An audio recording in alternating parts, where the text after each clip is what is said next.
चलो बच्चों ये क्वेश्चन देखते हैं। इस क्वेश्चन में हमें जो है वो बोला जा रहा है, हाँ ठीक है, ये इस क्वेश्चन में हमें क्या बोला जा रहा है, ये बोला जा रहा है कि सी आर जो है वो denote the coefficient of x raise to power r in the binomial expansion of 1 plus x raise to power n. N जो है वो हमारा नेचुरल नंबर है, आर जीरो से लेके एन तक है। इफ पी एन जो है वो ये समेशन दे रखा है, फिर हमें 1 अपॉन पी टू एन का समेशन पूछ रहा है 1 से लेके 25 तक। तो यहां से इसकी जनरल टर्म लिख लेते हैं, p n is equal to summation of, यहां से इसकी जनरल टर्म को मैं टी आर बोल रहा हूं, तो यहां से टी आर जो है वो कितनी आ जाएगी, वो आ जाएगी इस nth टर्म को ही देख लेते हैं, -2 raise to power r plus 1, या फिर टी आर प्लस 1 ही लिख देता हूं मैं, है ना? ऐसे समझ लेते हैं कि जनरल टर्म जो है ये कौन सी टर्म होगी, n प्लस 1th टर्म है ये, है ना। तो टी आर कितनी हो जाएगी, -2 रेज टू पावर, भाई इसका समेशन अगर मुझे लिखना हो, पी एन क्या होगा, बेसिकली ऐसे लिख लो तुम तो, एन इज इक्वल टू 0 से लेके, आर इज इक्वल टू 0 से लेके एन तक क्या आ जाएगा, -2 raise to power r upon r plus 1 into n c r. ये सही बात है ना। तो ऐसा ही कुछ होगा, आर जब 0 होगा, आर अगर 0 होगा, ठीक है कोई दिक्कत नहीं है।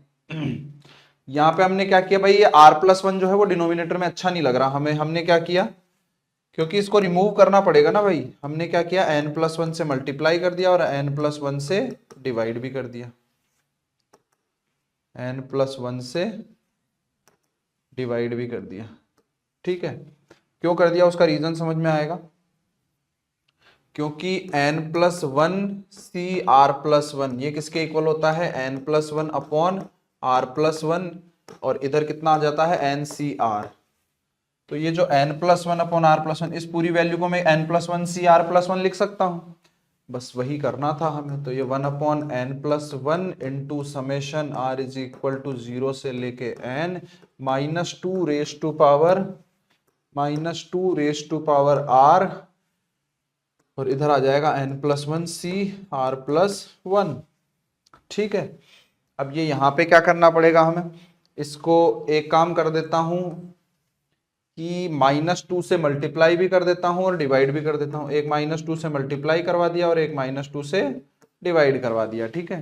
क्यों करवाना चाह रहा हूं, ताकि -2 की पावर भी r प्लस 1 बन सके। तो ये कितना बन जाएगा, ये बन जाएगा -1 upon twice of n plus 1, और इधर इनटू में कितना आ जाएगा, summation r is equal to 0 से लेके n -2 raise to power r plus 1 into n plus 1 c r plus 1, ठीक है ऐसा हो जाएगा। अब इसके बाद ये कैसे सोचेंगे भाई, तो ये क्या बन रहा है, ये जो है वो ये बन रहा है 1 -2 raise to power n plus 1 का एक्सपांशन बन रहा है, 1 -2 raise to power n plus 1 का एक्सपांशन बन रहा है। बट जब r 0 होगा तो ये कहां से, -2 raise to power 1 into n c 1, यहां से शुरू होगा और कहां तक जाएगा, n प्लस 1 सी n प्लस 1 तक जाएगा। तो जो पहली r इज इक्वल टू 0, मतलब बेसिकली -2 की पावर 0 n प्लस 1 सी 0, ये वाली जो टर्म आएगी वो नहीं मिलेगी, तो इसको हम क्या कर देंगे, सब्ट्रैक्ट कर देंगे। तो ये हमारे पास में ओवरऑल हमें मिल जाएगा समेशन, और ये कितना आ जाएगा इधर, -1 upon twice of n plus 1, ठीक है भाई बच्चों।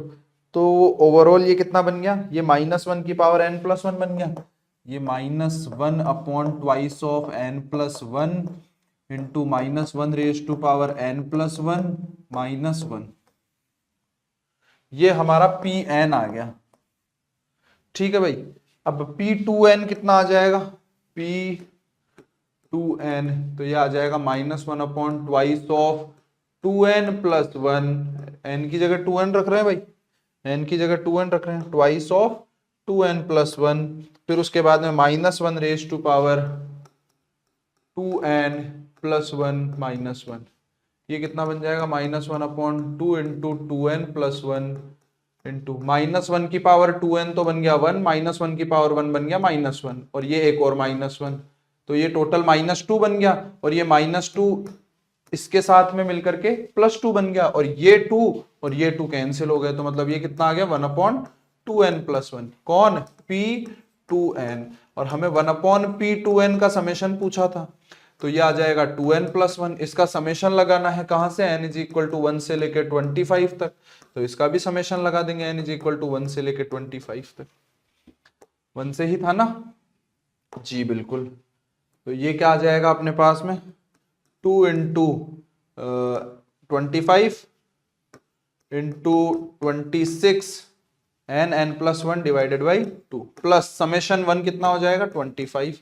ये 2 से 2 कैंसिल हो गया, 25 × 27 हमारा आंसर हो जाएगा। कितना आ जाएगा ये 25 × 27। तो इसको चेक कर लेते हैं एक बार। 25 × 27 675 आ जाएगा। एक बार चेक कर लेते हैं, चलो। वैसे तो आ जाना चाहिए, है ना। 27 ये इधर आ जाएगा 25, कितना आ जाएगा 5, 25 × 7 कितना हो जाएगा 100, तो 4 टाइम्स में आ गया 175, तो 17 इधर चला जाएगा। 25 × 2 50, तो 50 + 17 ये कितना आ जाएगा 67, तो 675 हमारा करेक्ट आंसर हो जाएगा। ठीक है बच्चों।